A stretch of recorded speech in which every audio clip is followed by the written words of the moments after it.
Araw-araw. Hindi sinasabi ng mga charismatic na binabago niya ako weekly, binabago niya ako monthly, binabago niya ako yearly, binabago niya ako araw-araw. So, makita mo yung asawa mo na araw-araw na lasing, kantahan mo, binabago mo siya araw-araw. No? Dahil isang container na balina ang maubos niya every week. Ngayon, 1/4 na. Nakuna na ng 1/4.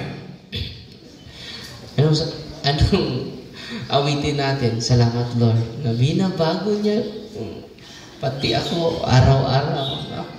Huwag kang magmadali sa ating pagbabago. Amen? Huwag tayong magmadali. Yung pagbabago natin ay araw-araw. So, ang ating hiling sa Banal na Espiritu Santo ngayon, Lord, make me the best person today. No? Ang ganda, no? Lord, gawin mo po ako na tunay na tao. Uy. Anong hingi natin sa Panginoon? Maging tunay tayo na tao. Kapag magagalit tayo, ano sabihin mo sa anak mo? Hayop! Totoo, hindi. Animal ka! Mga silingan ni Marites, animal! Pero hindi mo kayo tao ka! Sana maging totoong tao tayo. At araw-araw po yan, with the guidance, with the inspiration, with the enlightenment of the Holy Spirit. Kailangan po natin ang banal na presensya sa Espiritu ng Diyos. Amen? Alam nyo, kung tatawagin natin siya, hindi lang araw-araw, every moment of our lives, Lord, guide me by your Spirit. Babaguhin tayo lahat. Hindi lang araw-araw, kundi lahat ng minuto, lahat ng segundo, kaya niyang baguhin ang ating buhay. Amen? So ngayon, solemnity, para bukas, anticipated mass po itong misa natin. Pwede na kayong hindi magsimba bukas. Anticipated mass na po ito. No? So, let us ask the loving presence of God, the unending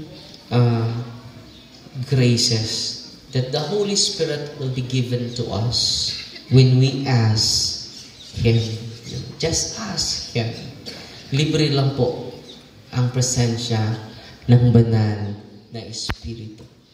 Isa din sa mga palatandaan na ang banal na Espiritu ay naghahari sa atin, tayo po ay humble.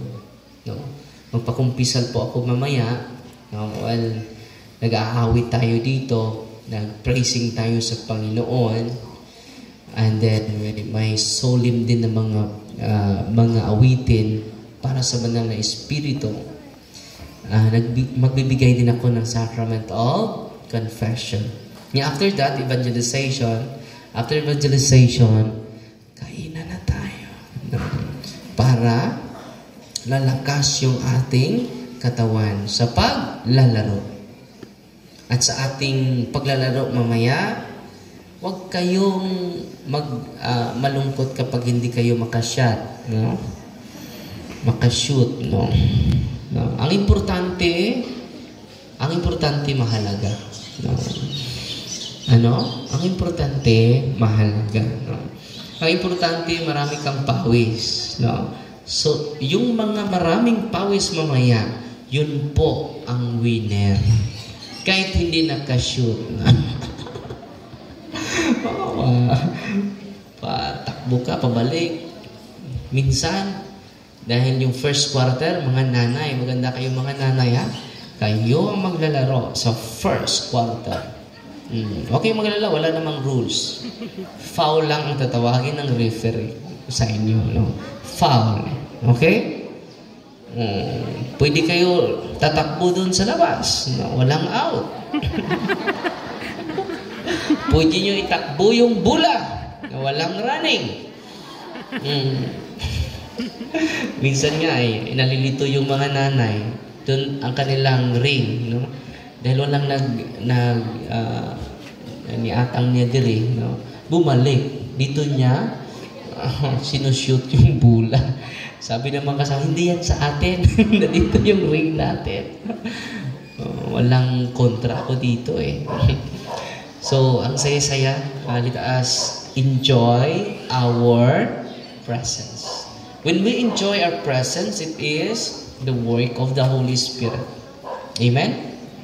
Kapag uuwi ako sa kumbento, yung dalawa kong aso, si Buknoy at si Saysay, very full of joy.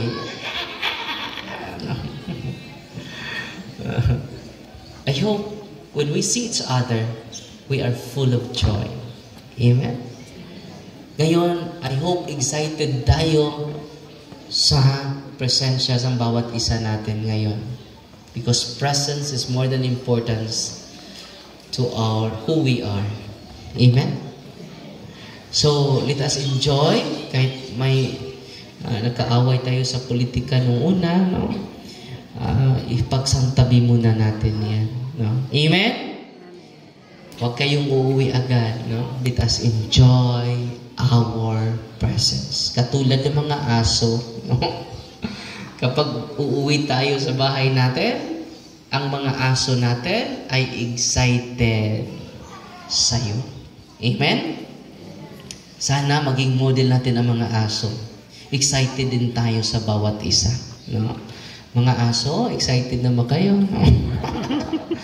So, yung magandang karakter ng mga aso, sana ay matularan natin. We are excited to see each other. Amen? Natutuwa ba kayo ngayon? Bigyan natin ng papuri ang banal na Espiritu ng Diyos sa kanyang kapistahan ngayon. Bukas is the birthday of the church. Birthday po natin bukas. Pang ilan na, Brad Kaloy? 1,900, almost 2,000 years old na ta. Brad Kaloy? Nakita mo? No. 33 minus 2,000. Pila naman na? Sino yung mga bright sa mathematics dito? 1,967. So, 1,967 years old na ang ating simbahan. Tayo lang nag-celebrate ng Pentecost. Pentecost is considered as the birthday of the church. Yan yung ating edad sa simbahan. Imagine ka, 1,967. Yung iba, hindi pa nga umaabot ng 100 years old. Ha? 1,991 na? 33. 24 naman ito ron. 24 naman tayo. Hindi naman tayo, year 2000. 1,991 na. Year 2024 naman pala tayo. Akala ko year 2000 pa tayo. So, 1,991. Bigyan natin ng papuri ang ating simbahan. Grabe! No? Yung iba ay si Pastor Archie. Ano pa? No? First year anniversary pa. Nakita ko yun no? This coming May 21, meron tayong debate o dialogue sa pastor. Kung makapunta kayo doon, pero mag-live naman tayo, lang kayo pupunta doon. No? Para hindi masikip. Doon na lang kayo sa live. No? So, meron tayong dialogue this coming Tuesday at magpa-practice kami ngayong Lunes at Martes sa umaga with Brother Kaloy at the debating team. No?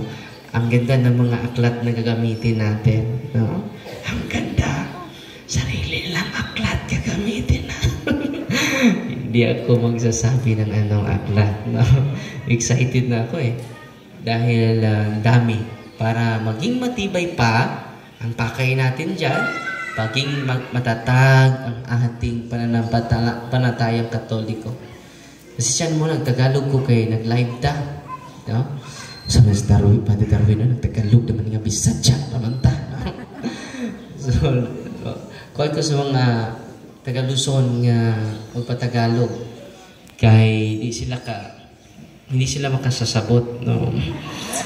Kung magsasalita tayo ng mga salitang Bisaya, no? Practice na Brad Kaloy ron kay Manton Butag Luzon, no?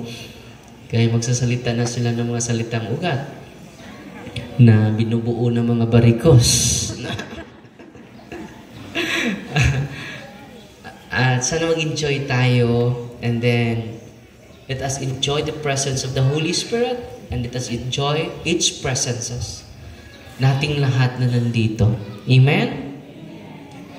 And then sa pamagitan ng pag-enjoy natin sa presensya ng bawat isa natin, yan po ay palantandaan that we are moved and touched by the presence of God, by His Spirit. Amen? So, please, tutayo tayo. Let us profess our faith together. Nagatuo kampo kita, Ginoo.